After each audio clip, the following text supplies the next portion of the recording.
अब सबसे पहले बात होती है कि ब्रीदिंग कैसे होगी, मतलब क्यों मेरी बॉडी बाहर की ऑक्सीजन को एक्सेप्ट करेगी, अंदर आने को अलाउ करेगी और जो CO2 प्रोड्यूस होगा उसे बाहर फेंकने पे मजबूर करेगी। ठीक है, तो अगर इस मैकेनिज्म की मैं बात करूं,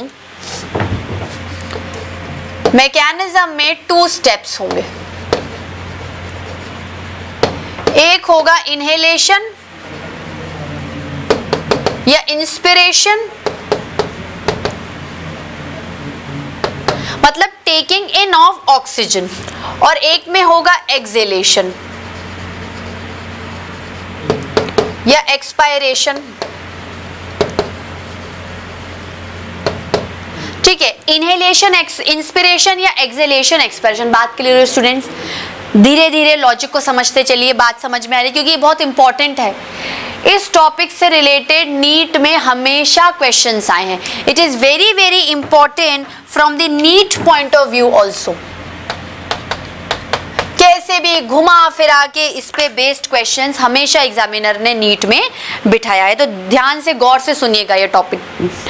अब देखो, ब्रीदिंग 2 स्टेप्स में होती है, तो चलिए एक एक स्टेप को पढ़ते हैं।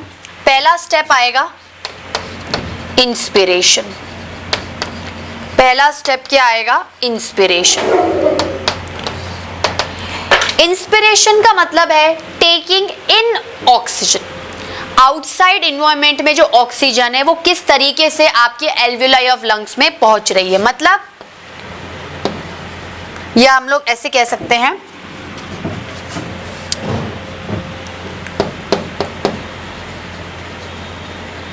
intake of oxygen from the atmosphere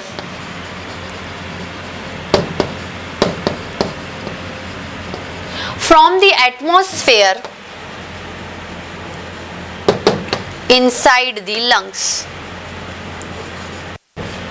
मतलब मैं कुछ ऐसा सीन क्रिएट करूं, ऐसी कंडीशन क्रिएट करूं कि बाहर का ऑक्सीजन उठ के मेरे लंग्स में एंटर कर जाए।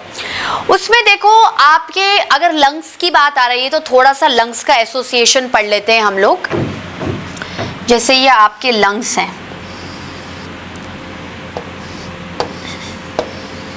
ठीक है, ये क्या है? ये लंग्स हैं। दिस इज आपकी कार्डियक नॉच भी बनेगी, लंग्स हैं।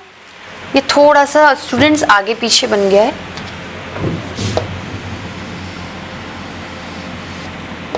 ठीक है, ये लंग्स है।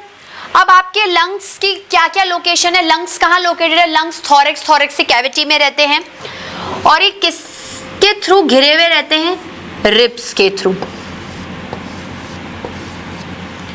लंग्स किससे घिरे हुए रहते हैं? रिब्स के थ्रू, ठीक है। ये बिल्कुल लंग्स के नीचे डोम शेप्ड, या आप इसको पूरा बना सकते हो।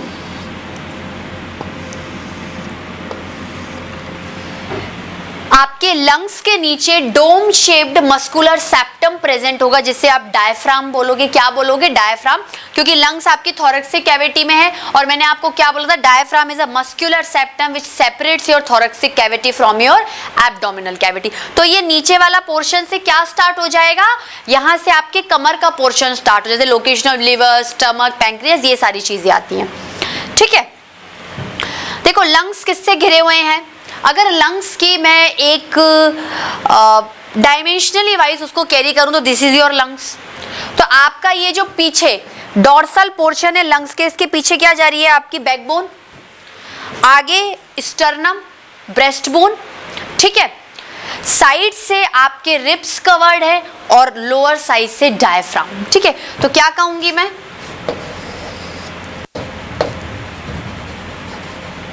lungs bounded ventrally by backbone या फिर vertebral column,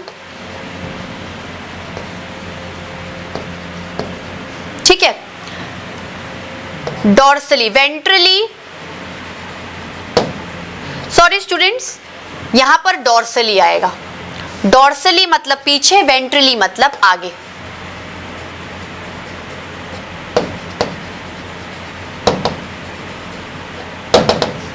through? By sternum,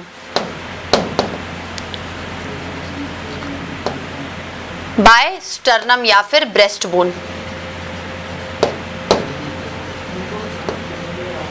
ठीक है, अब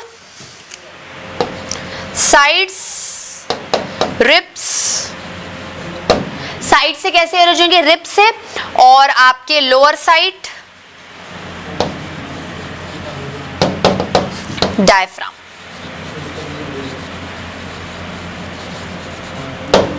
ठीक है, अब कहने का क्या मतलब है कि अगर लंग्स का एसोसिएशन इन दोनों चीजों से है या इन सारी चीजों से है, तो कहीं ना कहीं इंस्पिरेशन, इनहेलेशन, एक्सहेलेशन या एक्सपायरेशन में इन चीजों का यूटिलाइजेशन है, यूज आ रहा है।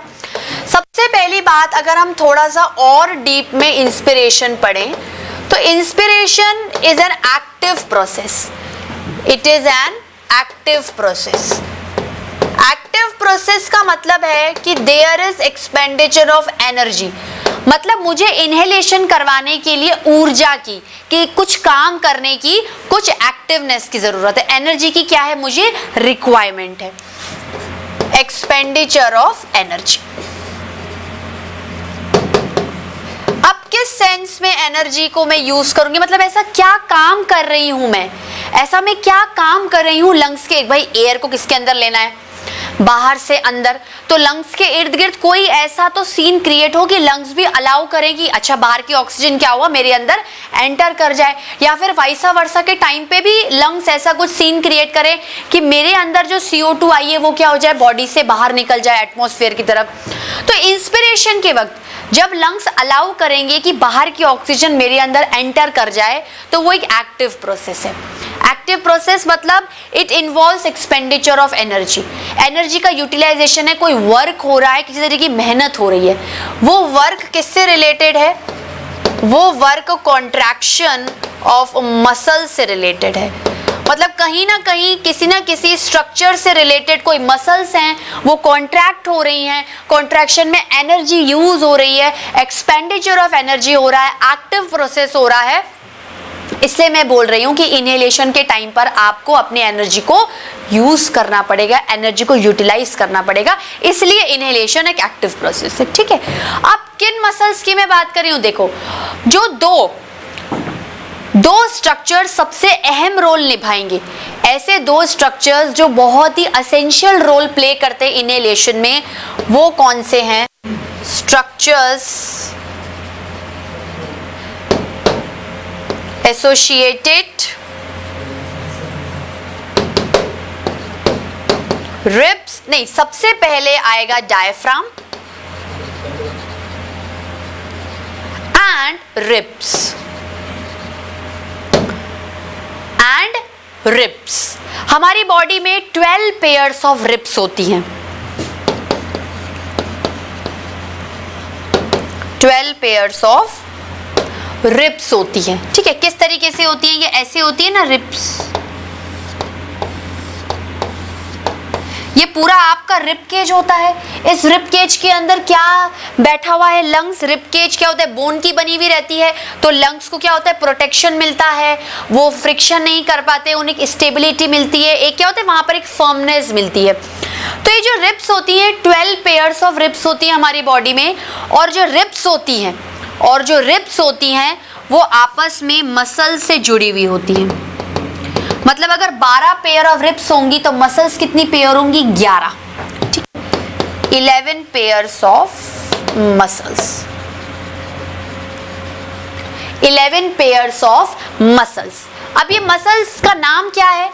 जो मसल्स आपकी रिब से एसोसिएटेड हैं, क्योंकि देखो मैं मसल्स का नाम बोल रही हूँ, स्ट्रक्चर से एसोसिएट कर रही हूँ, मतलब कहीं ना कहीं मसल्स का कॉन्ट्रैक्शन होगा, कुछ ऐसा सीन क्रिएट होगा कि लंग्स अलाउ करेंगे ऑक्सीजन को अंदर आने में, क्योंकि lungs are resting inside the ribs. 11 pairs of ribs जिन्हें बोलेंगे एक्सटर्नल इंटरकोस्टल मसल्स।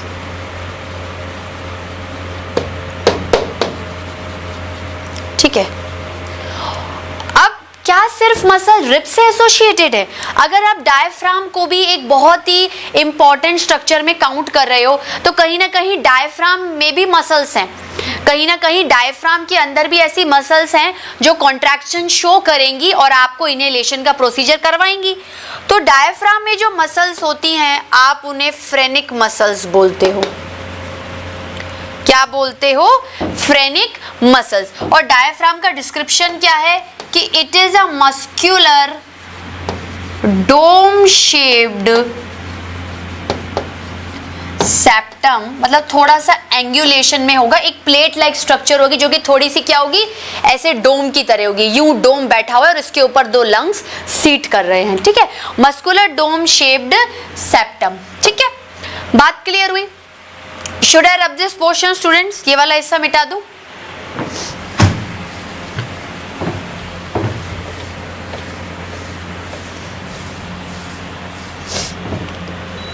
अब देखो, यहां तक आपको स्ट्रक्चर्स के बारे में समझ में आया है कि in inhalation these two structures are associated. वैसे देखा जाए तो एक्सहेलेशन में भी यही दो स्ट्रक्चर्स इनिशिएटेड है, लेकिन उस टाइम पे वापस बात कर लेंगे। इनहेलेशन में इन दोनों स्ट्रक्चर्स का अहम रोल है, और अगर इन दोनों स्ट्रक्चर्स का अहम रोल है तो इनसे एसोसिएटेड मसल्स का भी बहुत बड़ा रोल है। अब देखो, ये तो ओवरऑल बात थी। अब हम लोग बात करते हैं फिजियोलॉजी, किस तरीके से इनहेलेशन होगा। देखो, अगर आपको इनहेलेशन कराना है तो आपको वर्क करवाना पड़ेगा, आपको कॉन्ट्रैक्शन ऑफ मसल्स करवाने पड़ेंगे। अगर आप कॉन्ट्रैक्शन ऑफ मसल्स कराओगे तो कौन सा मसल का कॉन्ट्रैक्शन करवाओगे? यही रिब्स के। अब रिब्स और डायफ्राम के। अब आपका जो डायफ्राम है वो इस तरीके से है, ये डोम शेप डायफ्राम है, और आपकी जो मसल्स होती हैं फ्रेनिक मसल्स, वो ऐसी लॉन्गिट्यूडनली साइडवेज में क्या होती हैं, अटैच्ड होती हैं।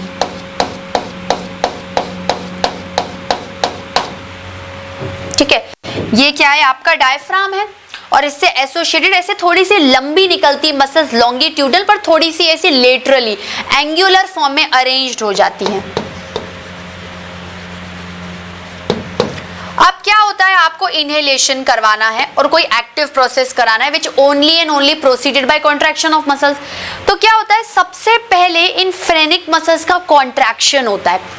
मतलब जैसे ये आपकी यू डोम शेप्ड है, ये डोम शेप्ड है, अब ये मसल अटैच्ड है, अब मैं इसको क्या कर दूंगी, कॉन्ट्रैक्ट कर दूंगी, ऐसे सिकुड़ दूंगी, तो डायफ्राम क्या हो जाता है, ऐसे स्ट्रेट हो जाता है और थोड़ा सा स्लाइटली बेंड हो जाता है। ठीक है, मतलब मसल्स की पुलिंग हो गई ना, जैसे ये स्ट्रेच थी मसल्स, यूं स्ट्रेच थी, तो मैंने क्या कॉन्ट्रैक्ट करके इसको पुल कर दिया। जैसे मैंने इसको पुल कर दिया, डायफ्राम डोम शेप्ड स्ट्रक्चर से स्ट्रेट प्लेट लाइक स्ट्रक्चर में कन्वर्ट होकर और थोड़ा सा स्लाइटली नीचे चला जाता है। क्या हो जाता है, डाउनवर्ड मूवमेंट। तो पहला स्ट्रक्चर डायफ्राम, उससे एसोसिएटेड मसल्स फ्रेनिक, और उनका इस तरीके से मूवमेंट से इस तरीके से डायफ्राम हो जाता है। तो लिख लेते हैं अपन लोग,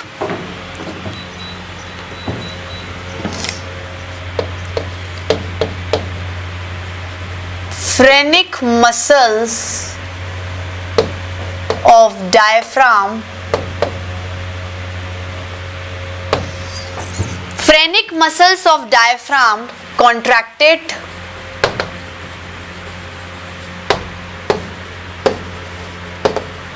diaphragm pulled down straight and become straight.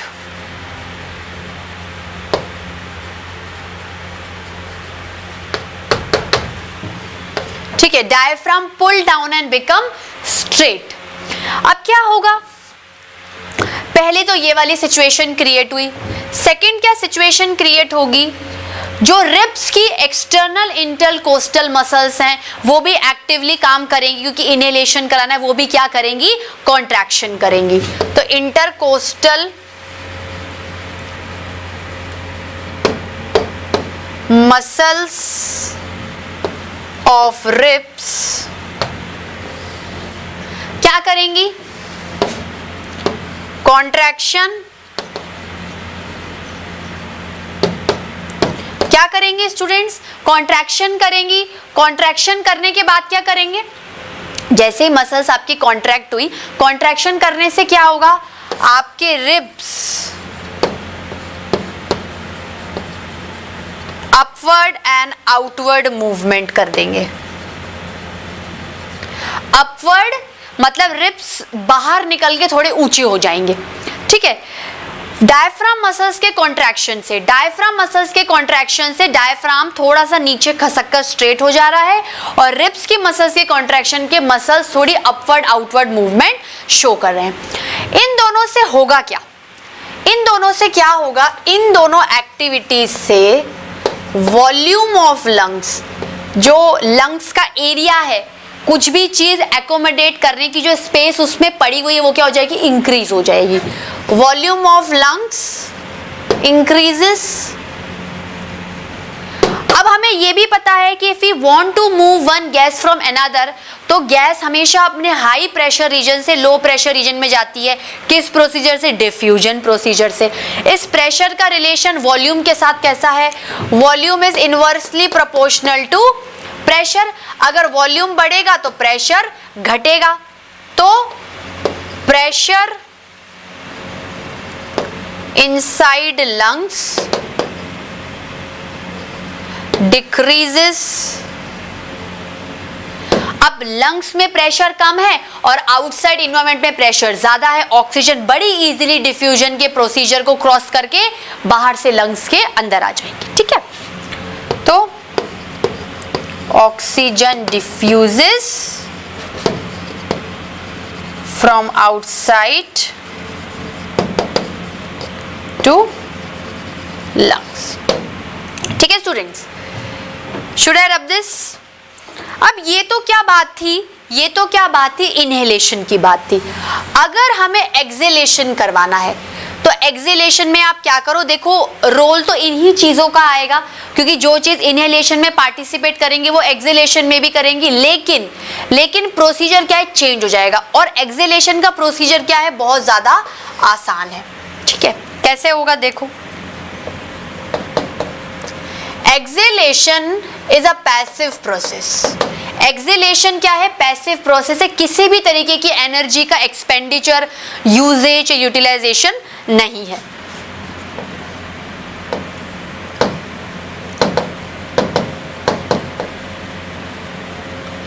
It is a passive process. ठीक है।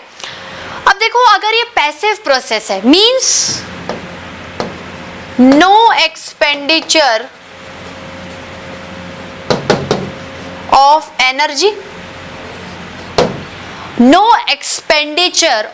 एनर्जी, ठीक है। अगर किसी भी तरीके का एक्सपेंडिचर ऑफ एनर्जी नहीं हो रहा तो हो क्या रहा है? देखो, यहां पर भी किन दो चीजों का इन्वॉल्वमेंट होगा? डायाफ्राम और उससे रिलेटेड मसल्स का, रिब्स और उससे रिलेटेड मसल्स का। मतलब इनहेलेशन में जो रोल प्ले कर रहे हैं वही चीज एक्सहेलेशन में भी रोल प्ले करेंगे, ठीक है। अब क्या होगा? अब किस तरीके से देखेंगे अपन? देखो, वहां पर इन मसल्स का कॉन्ट्रैक्शन हो रहा था, कुछ वर्क हो रहा था, एक्टिव प्रोसेस हो रही थी। एक्सहेलेशन कराने के लिए आप हर चीज को रिलैक्स कर दो, मतलब अपनी प्रीवियस पोजीशन पे ले आओ। कैसे होगा? ये जो मसल्स है, फ्रेनिक मसल, जो कॉन्ट्रैक्शन के टाइम पर डायफ्राम को नीचे खसका गई थी, वो रिलैक्स हो जाएंगी। उसके कारण डायफ्राम अपनी original upward dome shape position पे वापस आ जाएगा। एक्सटर्नल इंटरकोस्टल मसल जो रिब्स की हैं वो रिलैक्स हो जाएंगी। तो रिब्स जो आउटवर्ड अपवर्ड मूवमेंट कर रहे थे वो डाउनवर्ड इनवर्ड मूवमेंट करेंगे, मतलब ओरिजिनल पोजीशन पे क्या हो जाएंगे? रिलैक्स हो जाएंगे, वापस आ जाएंगे। इसका जस्ट अपोजिट करना है।